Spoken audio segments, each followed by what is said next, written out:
여러분의 아침을 함께합니다. 94.5MHz YTN 뉴스 FM 신율의 출발 새아침.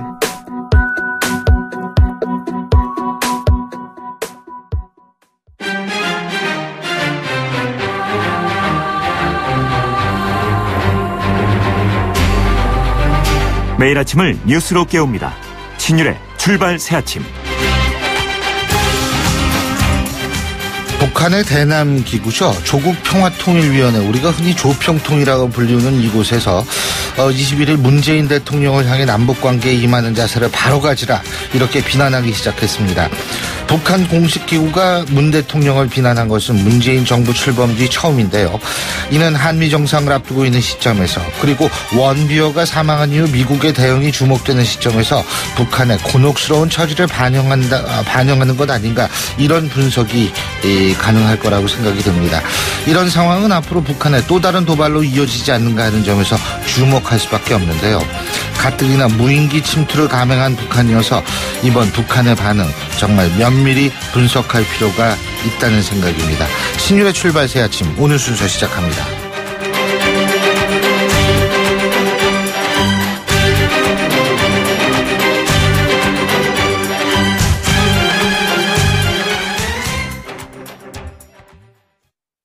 우리 몸에서 제일 안전해야 하는 곳은 어딜까요? 글쎄요, 다 중요하지 않나요? 어떤 작업이든 일을 하는 분이라면 특히 발이라고 대답하실 겁니다. 발이 안전하면 마음까지 든든해지니까요. 지벤 안전화. 와, 스타일까지 좋은데요? 생각의 차이가 만드는 가치. 지벤 안전화. 김 사장님은 고민하던 공장 먼지 악취를 어떻게 해결했을까? YTN 라디오 신율의 출발 새아침. 예, 지금까지 들어온 뉴스 백병규 시사평론가와 함께 짚어보겠습니다. 어서 오십시오. 안녕하십니까. 예, 여야가 국회 정상화에 합의했다는 소식이 있네요. 예, 어제 오후까지만 해더라도 이 파행이 장기화되는 거 아니냐, 뭐 이런 예측이 나왔었는데. 네, 이 물밑 접촉이 계속됐던 것 같죠. 특히 이제 그 국민의당이 결정적인 역할을 하는 것으로 좀 풀이가 되고 있습니다. 이 국민의당과 바른정당의 그 인사청문회 개최와 그 추경 심사에 그 응하겠다는 입장을 밝힘에 따라서 이 자유한국당 혼자서만 계속 국회 전면 보이콧을 하기에는 좀 어렵게 되지 않았나, 이런 풀이가 가능할 것 같습니다. 여야 사당 원내대표들 오늘 오전 10시에 그 회동을 갖고 이 합의문을 작성하기로 했다고 그러는데요. 저는 정치권에서 이런 그 합의문 작성하는 게 참 이채로운 문화다, 이렇게 생각을 합니다. 아주 표현이 고상하십니다. 아, 그런가요? 네. 그냥 하면 하는 거지. 글쎄, 합의문. 네. 그러니까 깨기 위해서 합의문을 작성하는 게 아닌가 싶기도 하고요. 당초 야당은 그 5대 인사 원칙 파기 논란에 대한 그 문재인 대통령의 그 입장 표명, 그리고 그 인사 검증과 관련해서 이 국회 운영위원회를 개최하자, 그리고 인사청문회 그 자료 제출과 그 증인 채택에 협조해달라, 이런 그 세 가지 요구사항을 내걸었는데요. 여야 합의문에는 일단 그 7월 임시국회에서 그 상임위 업무 보고를 받기로 했습니다. 이 역시 굉장히 우회적인 우회적인 표현인데요. 운영위원회를 열겠다는 거죠. 그리고 거기에 이제 야당에서 요구해왔던 이제 그 조국 민정수석이나 뭐 등등을 이제 그 불러서 얘기를 듣도록 하겠다, 이런 이야기 같고요. 문재인 대통령의 그 입장 표명과 관련해서는 그 청와대도 상당히 좀 고심 중이라고 이렇게 알려졌습니다. 이 자료 및 그 증인 채택 협조 문제에 대해서는 그 여당도 민주당도 기본적으로 뭐 동의한다, 이런 입장을 밝혔다고 하죠. 이 합의문에는 그 국회 주도의 그 여야정 협의체 구성 문제, 그리고 개헌특위와 그 정치개혁특위 등 국회 특위의 그 연장과 신설 내용도 담길 것으로 알려졌습니다. 그러나 이 추경 문제는 자유한국당에서 워낙 그 반대 입장이 거세기 때문에 계속 그 논의한다는 수준에서 정리가 될 것으로 이렇게 알려졌네요. 근데 국민의당하고 바른정당은 그 추경안 심의에는 응한다, 이런 방침이잖아요. 그렇습니다. 이 국민의당과 그 바른정당, 이번 그 추경 편성이 국가재정법상 맞지 않고 추경안 내용, 즉 뭐 공무원을 많이 늘린다는 거에 대해서도 이 문제가 있지만 추경안 심사 자체에는 응할 수 있다는 입장이라고 하죠. 민주당은 그 두 당의 협조를 받아서 그 다음 주부터는 그 추경안 심의에 들어갈 예정인데요. 문재인 대통령이 어제 저녁에 김현미 국토교통부 장관에게 지금 임명장을 수여를 했죠. 민주당과 국민의당이 어제 오후에 그 국토교통위원회 그 전체회의를 열어서 인사청문 심사 경과 보고서를 이제 그 채택을 했기 때문인데요. 네, 이제 이게 상당히 좀 어제 국면 전환에 결정적인 전개가 된 것 같습니다. 국민의당은 어제 그 광주에서 그 비상대책위원회를 열었습니다. 네. 이 박주선 그 비대위원장 문재인 정부의 성공을 위해서 그 협조할 것은 그 통 크게 협조하겠다는 입장을 밝히기도 했는데요. 그러면서 이제 국회 정상화를 좀 시사를 했습니다. 이 국민의당이 이렇게 나오는 데에는 최근 그 여론조사에서 그 호남 지지율이 한 자리 숫자로 그 떨어지면서 상당히 좀 비상이 걸린 게 꽤 영향을 미쳤다 이런 분석도 좀 나오고 있죠. 당연히 영향을 미칠 수밖에 없죠. 네. 이게 우리나라 정치에선 지역 기반인데 이게 무시할 수가 없는 그렇죠. 상수인데. 네, 그래서 만약 여기에서 더 멀어질 경우에는 뭐 당장 그 내년 이제 지방선거에 그렇죠. 큰 타격이 불가피하기 때문에 이 국민의당으로서도 그냥 마구 지금 갈 수만은 없는 이런 형편이었던 것 같습니다. 이제 지역 그리고 그 지역에 기반한 상징성 있는 정치인의 존재 하는 이런 것들이 있어야지 우리나라에서는 이 제3당이 입지를 확고히 차지할 수가 있는데 그런 면에 있어서는 국민의당이 조금 걱정이 될 수 있을 겁니다. 문재인 대통령이 총파업을 예고한 노동계의 1년은 지켜봐달라 이렇게 요청을 했네요. 네, 여기에 대해서 이제 그 노동계가 어떻게 나올지 좀 주목이 되죠. 네. 또 그 정부가 노동계를 좀 어떻게 설득해 나갈 수 있을 것인지도 관심 포인트입니다. 네. 정부와 노동계 모두 그 노무현 정부 때 서로 그 엇나갔던 행보에서 그 벗어날 수 있을지 여부는 좀 지켜봐야 될 것 같은데요. 문재인 대통령 어제 그 청와대에서 열린 일자리위원회 그 첫 회의에서 노동계는 지난 두 정부에서 워낙 억눌려서 그 새 정부에 그 요구하고 싶은 내용이 엄청 많을 텐데 적어도 1년 정도는 시간을 주면서 지켜봐 주셨으면 좋겠다며 그 특별히 당부 말씀드린다 이러면서 그 노동계의 그 호응을 이제 요청을 했습니다. 네. 노동계는 그 문 대통령 취임 그 50일을 맞는 6월 30일을 기점으로 최저임금 10,000원, 비정규직 철폐 등의 요구사항을 관철하는 그 총파업을 지금 예고해 놓고 있는 이런 상태이죠. 지금 그리고 내일도 내일이 아니라 이번 토요일 날 무슨 시위 맞습니다. 집회가 있죠. 네, 그때는 이제 뭐 여러 가지가 있는데요. 네, 그 사드 배치 반대 집회도 있고 뭐 이런 부분도 좀 예고도 있죠. 예, 그 노동계의 반응이 어떻게 나올지 정말 궁금합니다. 미국과 중국이 자국 기업에 대해서 유엔 제재 대상 북한 기업과의 사업 거래를 하지 못하도록 규제를 강화하기로 했다는 소식이 있는데, 예? 네. 예. 어제 워싱턴에서 그 미중 외교 안보 대화가 이제 열렸는데요. 양국의 그 국무장관과 그 국방장관이 참석을 했죠. 미국 측에서는 렉스 틸러슨 국무부 장관과 그 제임스 매티스 국방부 장관이 참석을 했고요.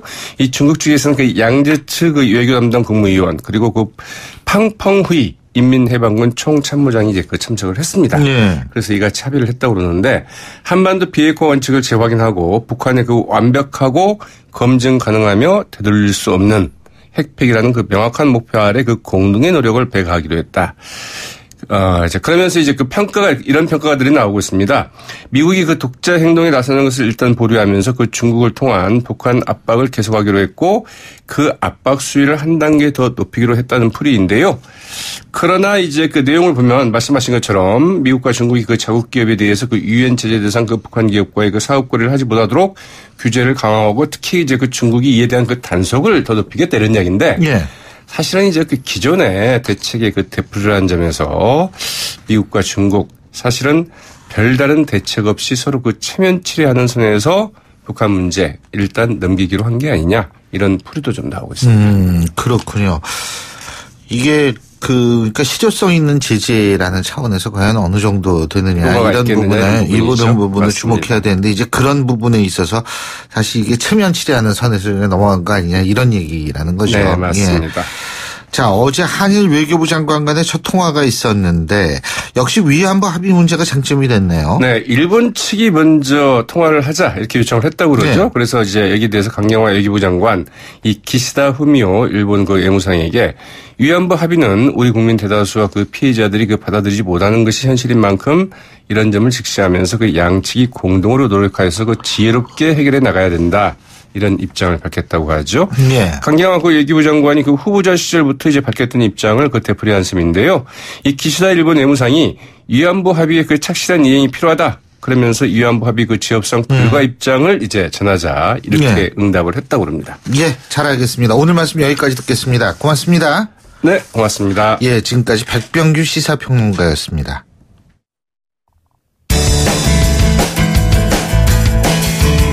여러분은 지금 FM 94.5MHz로 방송되고 있는 신율의 출발 새 아침을 듣고 계십니다.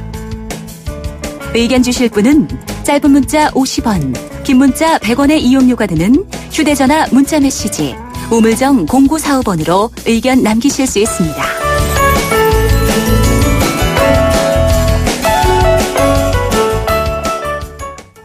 꽉 막혔던 국회가 글쎄요 이제 조금 숨통을 튄 모양새인지 모르겠습니다. 저희가 방금 뉴스 브리핑에도 말씀을 드렸는데요.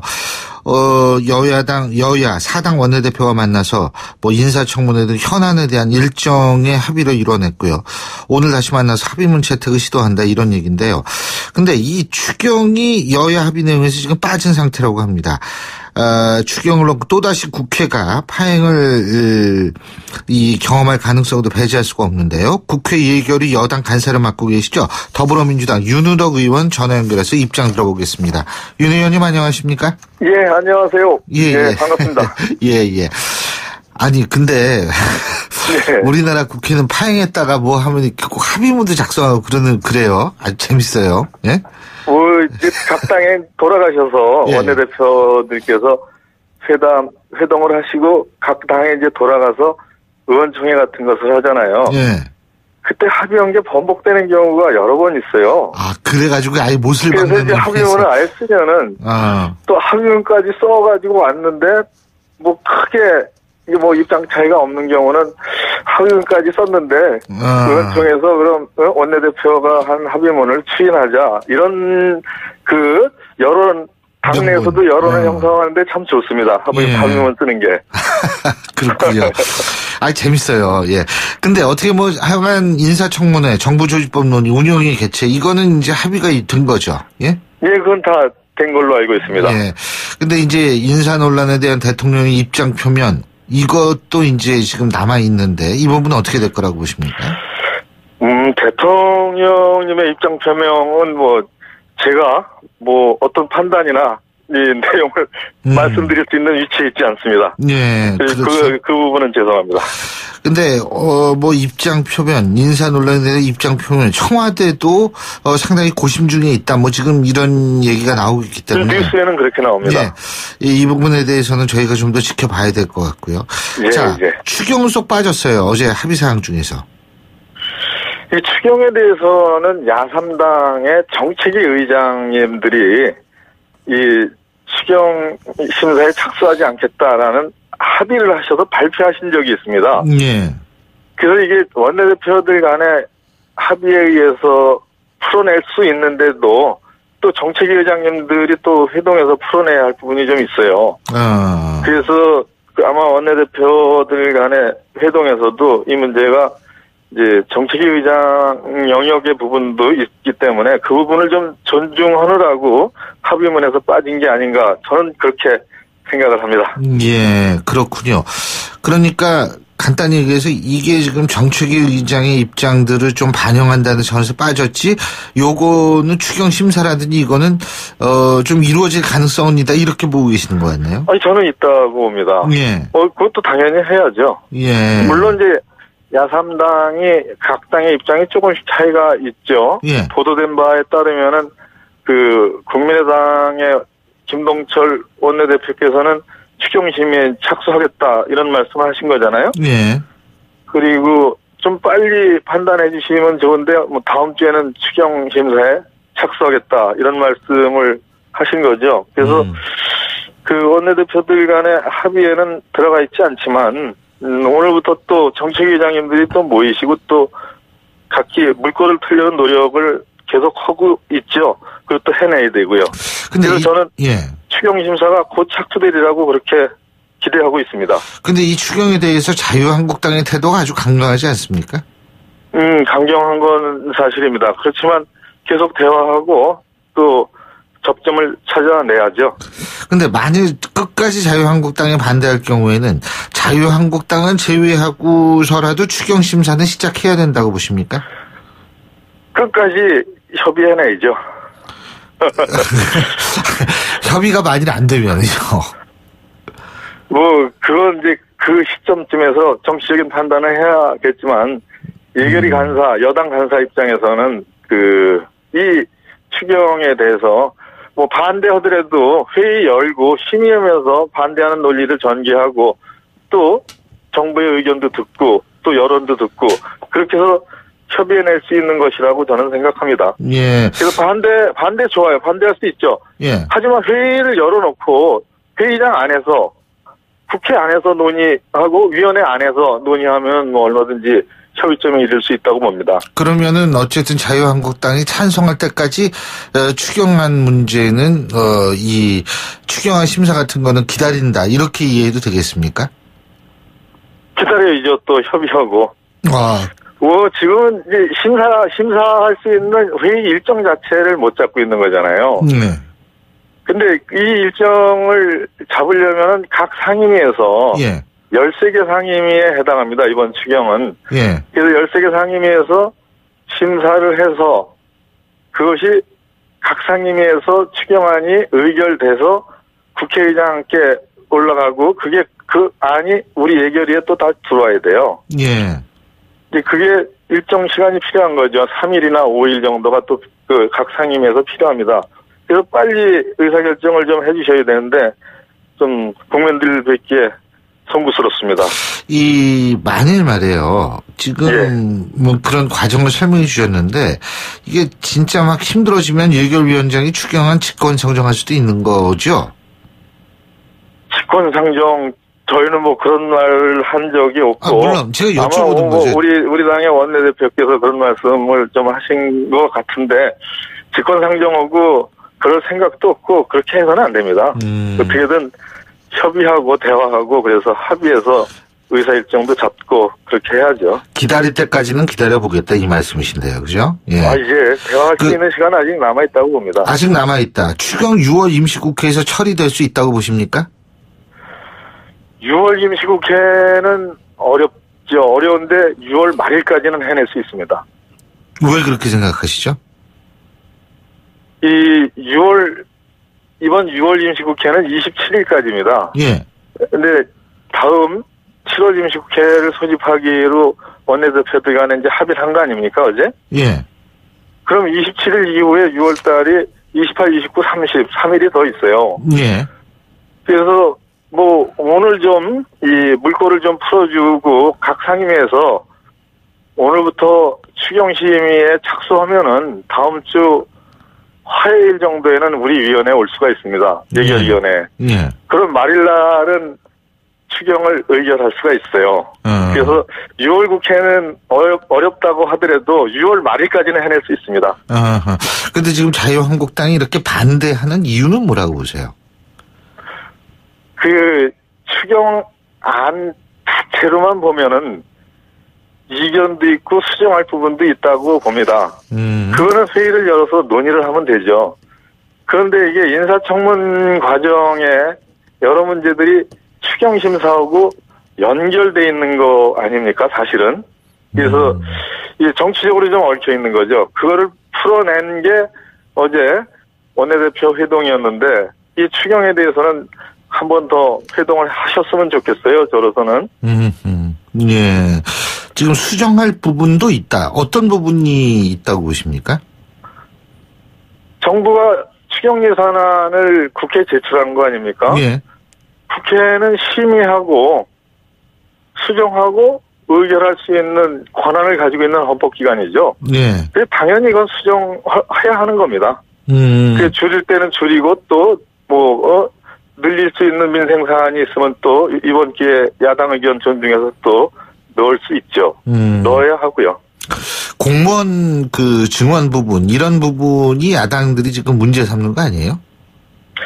두 가지입니다. 추경 편성의 요건이 되느냐라는 그 법적 문제의 예. 이견을 가지고 있는 거고, 그리고 일자리 추경인데 공무원 늘리는 거에 대해서 장기적인 재정 부담까지 생각한 거냐, 이런 이견을 제시하고 있는 거죠. 그건 충분히 이견을 제시할 수 있다고 봅니다. 그렇지만 회의를 열어서 논의하면서 같이 의논해 나가면은 합의점에 이를 수 있죠. 그리고 지금 인사청문회와 연계될 수밖에 없다 이런 말씀을 하셨는데요. 지금 인사청문회 일정이 이제 다시 시작이 되지 않습니까? 조만간에 송영무 국방부 장관, 김상곤 교육부총리, 조대혁 고용노동부 장관 후보자 지금 이렇게 쭉 이제 국세청장 후보자가 있죠. 근데 이제 어쨌든 지금 의혹이 좀 많이 나오고 있어요. 이런 분들한테. 예? 추가 낙마자가 나오는 게 불가피하지 않겠냐라는 얘기도 나오고 있는데 이 부분 어떻게 보십니까? 그건 이제 언론이 검증하시고 또 야당이 검증하시고 또 국민의 판단을 받아봐야죠. 우선은 이제 각 상임위 지금 말씀하신 데가 이제 교문위, 외통위, 또 환경노동위원회 이런 데지 않습니까? 예. 오늘 그 상임위를 개최해서 그 인사청문계획서 채택의 건을 상정해서 논의하는 의사 일정이 이미 잡혔어요.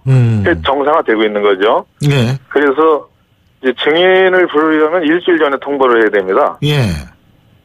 오늘 이제 목요일이니까 다음 주 목요일서부터는 목요일이나 금요일에는 이분들 후보자들에 대한 인사청문회가 시작이 될 겁니다. 예. 이 부분은 완전히 정상화된 거죠. 예. 지금 국민의 판단에 맡겨야 된다 이런 말씀하셨는데 어떻게 국민의 판단을 알 수 있죠? 국회가 국민을 대표하는 기관이죠. 맞습니다. 예. 그래서 이제 청문 채택 보고서를 작성해서 여야 간에 여러 의견을 청문한 과정에 제기됐던 문제들을 기록해서 청문 채택 보고서를 이제 채택하는 거 아닙니까? 예. 이제 심한 경우가 이제 청문 채택이 이제 안 돼. 보고서 채택이 안 되는 경우죠. 예. 이 경우 다음 주에 청문회 해서 그건 각 상임위별로 또 청문에 임하는 의원들 간에 논의하고 그렇게 해서 그 결론에 이를 수 있다고 저는 봅니다. 그러니까 결국은 국회의 판단이라는 것이 국회가 국민을 대리하는 기관이기 때문에 국회의 판단, 국회의원의 판단이 국민의 판단과 판단으로 가늠할 수 있다 이런 말씀이시군요. 그죠? 그런 그 국민의 대표죠. 예. 예, 물론 국회의원이 예.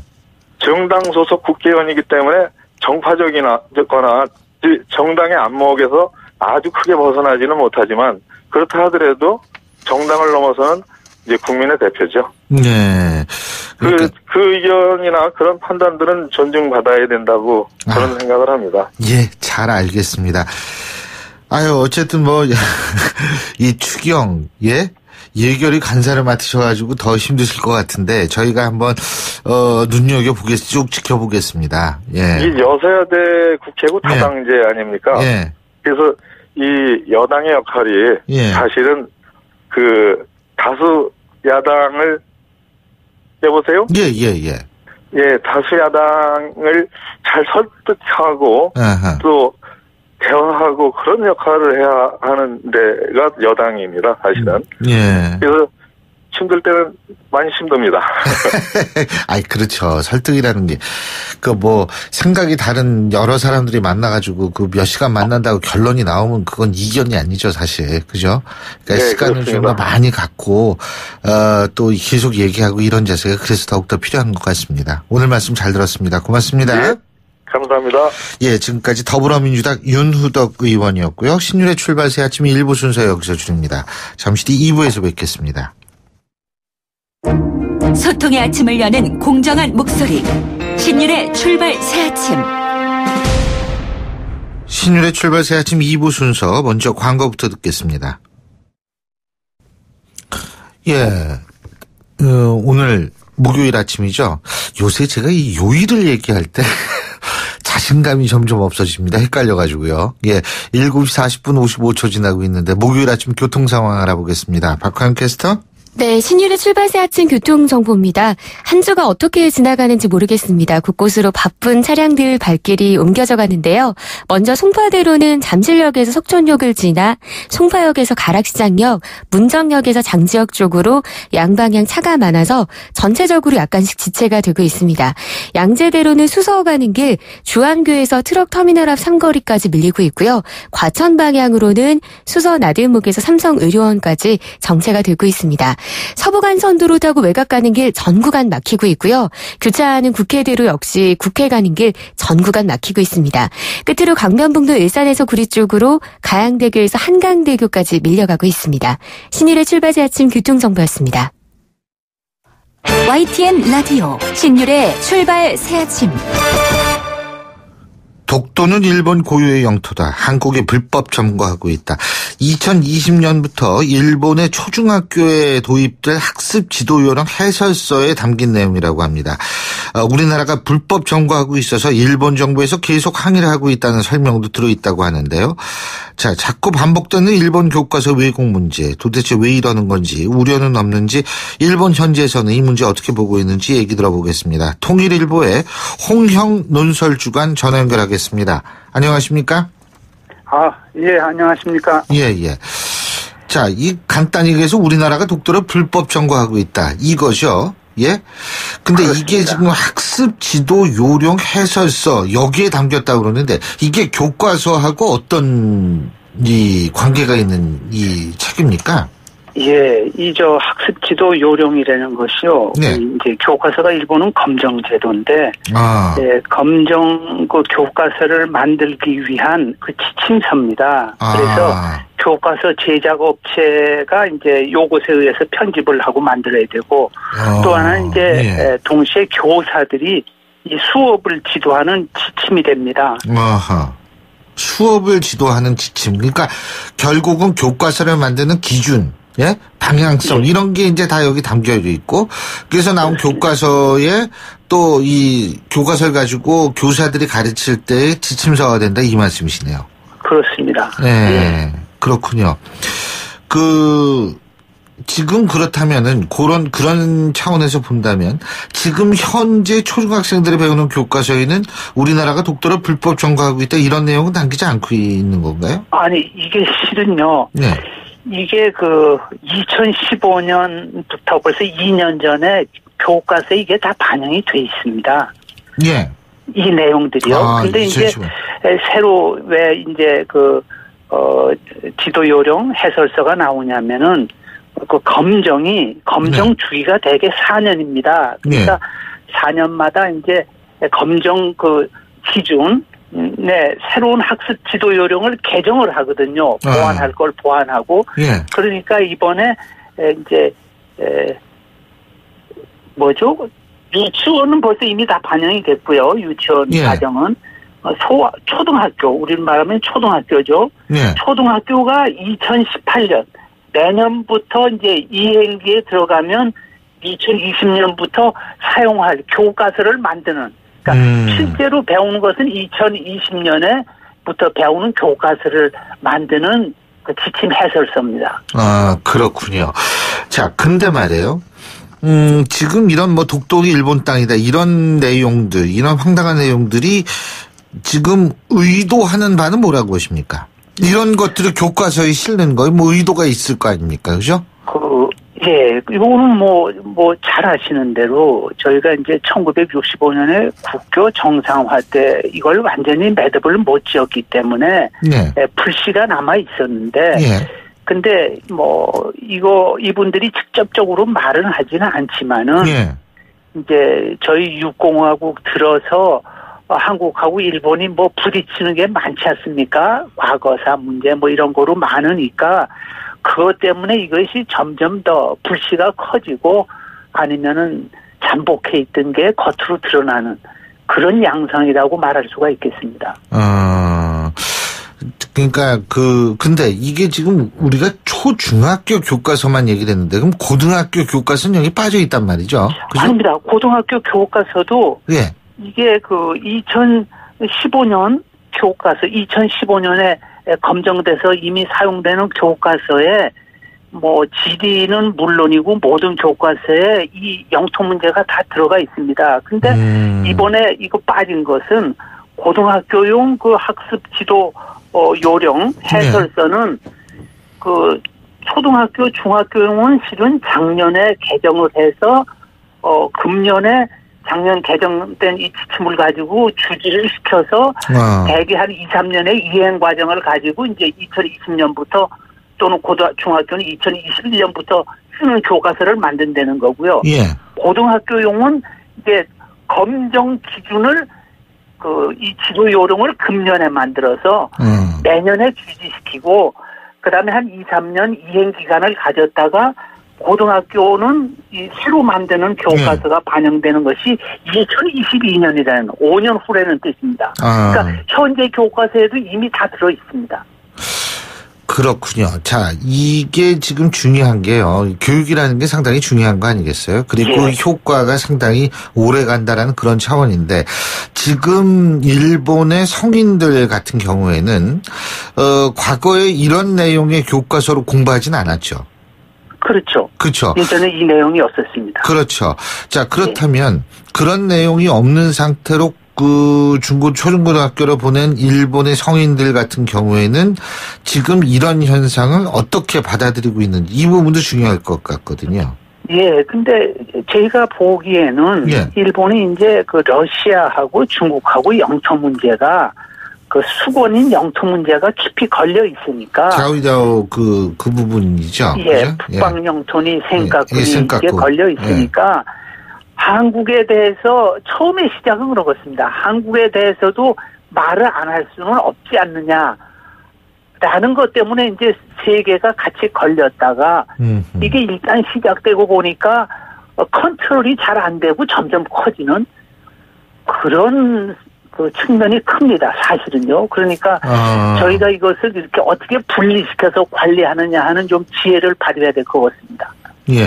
지금 말씀하시는 것은 일단 일본에서 가장 주되게 생각하는 것은 러시아하고 중국과의 영토 분쟁이다. 그렇습니다. 그런데 예. 이제 우리나라에 대해서도 얘기를 안 할 수가 없기 때문에 얘기를 하는데 이게 out of control, 통제 불능 상태로 점점 커지고 있다. 이 말씀이십니까? 그렇죠. 통제 불능에다가 예. 이분들이 이제 직접은 말을 안 하는데 예.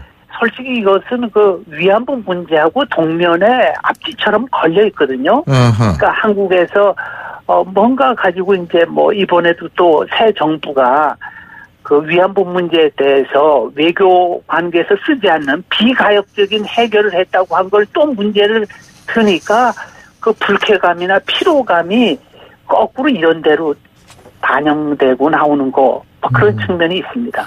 근데 뭐 사실 위안부 문제 같은 경우에도요. 이게 사실 풀려면 간단한 거거든요.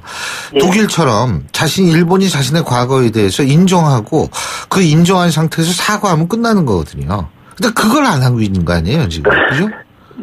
예, 근데 그게 이제 문화 차이죠.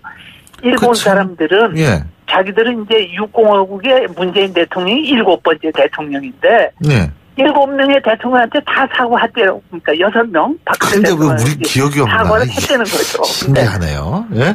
좀 피곤하다. 뭐 그런. 근데 이 일본이 사실 정식적인 사과를 한 것도 아니고 인정을 한 것도 아니다. 제 기억도 분명하고 우리나라 국민들이 다 그렇게 기억을 하고 있거든요. 일본의 기억이 조금 다른 것 같습니다. 근데 그 사실은요, 그 2년 반 전에 그 비가역적인 최종적 해결을 이야기할 때 그때도 또 사과하고 다 표현하고 실은요. 그리고 더군다나 그 몇 푼 안 되는 우리 돈으로 한 100억 원 정도 되는 또 그 돈을 또 받아버렸잖아요. 그러니까 한국이 그런 거 받으면 안 되는데. 그러니까 그 뭐랄까 입장이 다르니까 이제 뭐 저는 양쪽을 다 보면서 제가 답답하게 느끼는 게 이런 데서 문화와 전통의 차이가 있구나 그걸 느끼는데 일본 사람들이 절대로 사과 안 한 건 아니고요. 자기들은 했다고 그러는데 지금 이제 그 이 문제가 본격적으로 해서 노태우 대통령부터 이제 이번에 문재인 대통령까지 이거 7명이 좀 너무하지 않느냐라는 분위기가 사실 강합니다. 정서가. 근데 사과라는 거는요. 가해자가 사과했다라고 뭐 주장을 하는 그런 부분보다도 피해를 받은 쪽에서 그 사과를 사과로 받아들이고 그 사과를 사과로 인정하는 이런 과정이 필요하거든요. 네? 그렇습니다. 근데 우리는 사과받은 기억이 없어요. 예. 그러니까 이게 그게 제가 보기에 제일 큰 차이가 그 언어 감각, 언어 구사의 차이입니다. 예를 들어서 남자들이 한국 사람들은 내가 너를 사랑해 뭐 이런 표현을 잘 못하지 않습니까? 서양 사람처럼요. 그것처럼 이 사과 문제에서는 사실은 이 언어가 굉장히 중요한데 서로 자기들 언어 감각 기준으로 하니까 우린 사과했다. 한국에서는 사과 부족하다. 이거 평행선이 참 제가 보면 답답합니다. 근데 빌리 브란트 과거 독일 수상이 아우슈비츠에 가서 그 유태인 학살에 대한 어떤 그 사죄의 의미로 무릎을 꿇지 않았습니까? 예를 들면은 최소한도 그 정도의 상징성 있는 사과는 전 필요하지 않을까 이런 생각이 들고요. 문화는 역사를 덮을 수 없습니다.